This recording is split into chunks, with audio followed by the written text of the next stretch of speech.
Our first reading is from the book of Genesis, chapter 2, verses 2 to 3. One of the stories of how the world came to be in our scriptures. It is on the first page of the First Testament in your pew Bibles. Here we are reminded that even the Creator, God's self, set apart time to take in all the amazing things he created with gratitude and praise. On the sixth day, God finished the work that God had done, and God rested on the seventh day from all the work. God blessed the seventh day and hallowed it, because on it, God rested from all the work that he had done in creation. Our second reading is from the letters to the Philippians, chapter 4, verses 8 and 9, found on page 154 in your pew Bibles.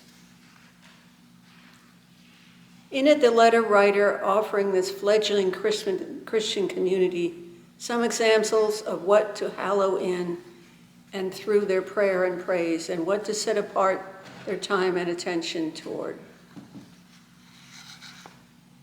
Finally, siblings, whatever is true, whatever is honorable, whatever is just, whatever is pure, whatever is pleasing, whatever is commendable, if there is any excellence, and if there's anything worthy of praise, think about these things.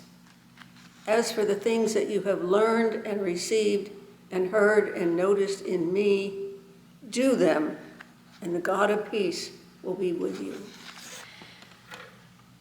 Saints, will you pray with me? And as you feel so comfortable and familiar, I invite you to join in the second time through.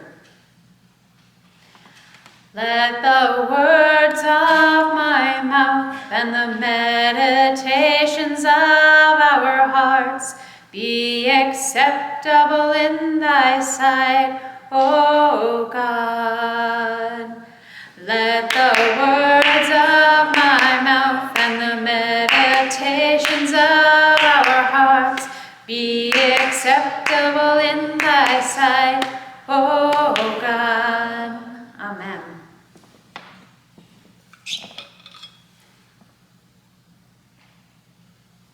I have been missing, I'm really loving this, how we're starting our worship service and the threshold moment. I'm a little bit missing our poems.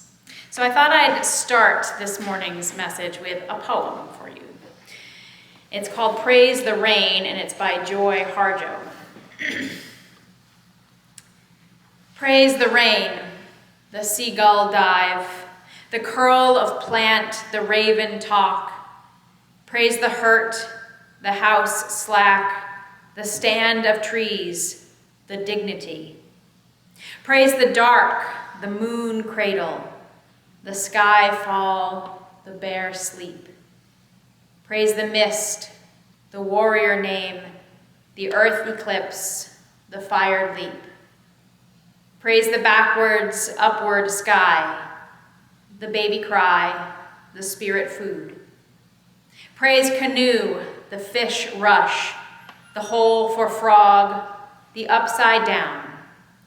Praise the day, the cloud cup, the mind flat, forget it all. Praise crazy, praise sad. Praise the path on which we're led. Praise the roads on earth and water. Praise the eater and the eaten. Praise beginnings, praise the end. Praise the song and praise the singer. Praise the rain, it brings more rain. Praise the rain, it brings more rain.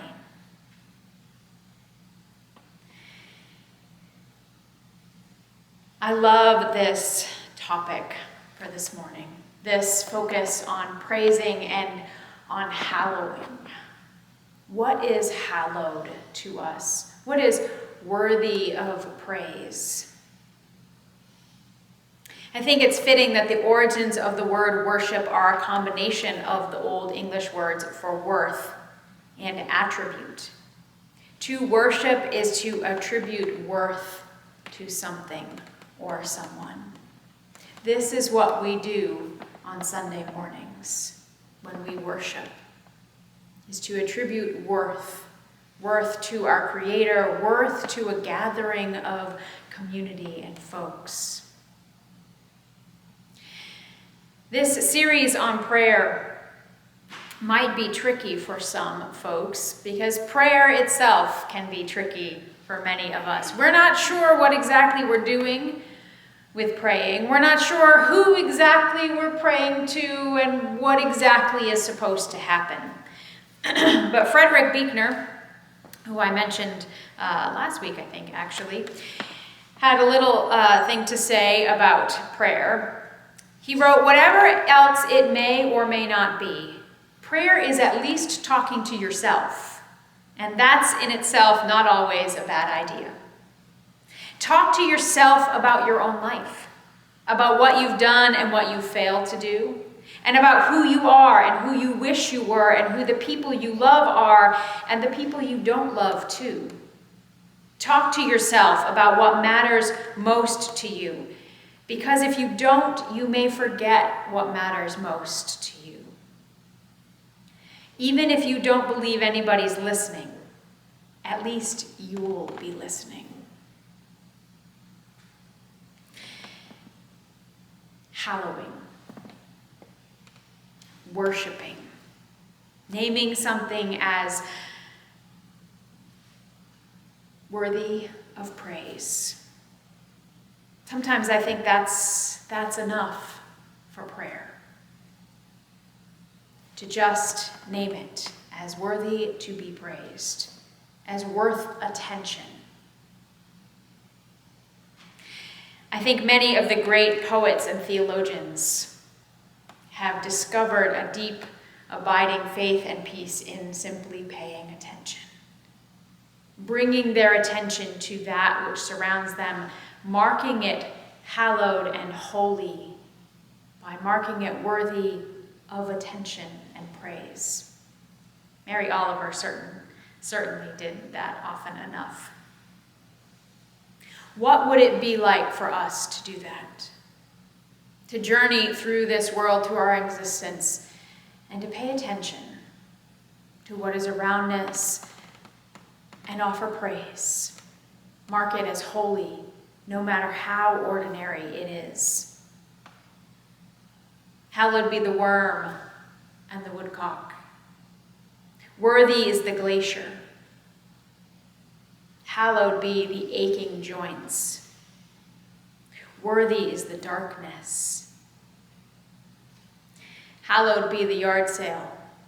Hallowed be the rest after the yard sale. Worthy is our neighbor without a home. And on and on. Some of us, I think, when we sit down and we're saying, okay, we're going to pray now.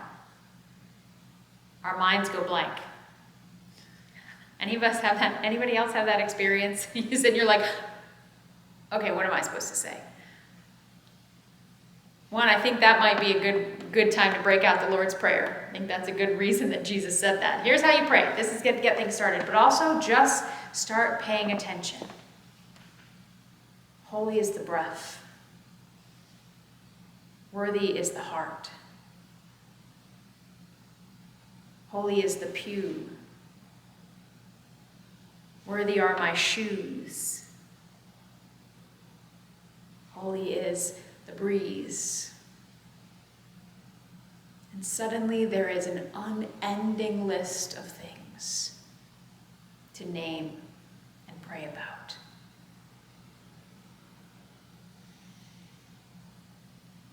Hallowed too are the challenges. It is not just the beautiful things.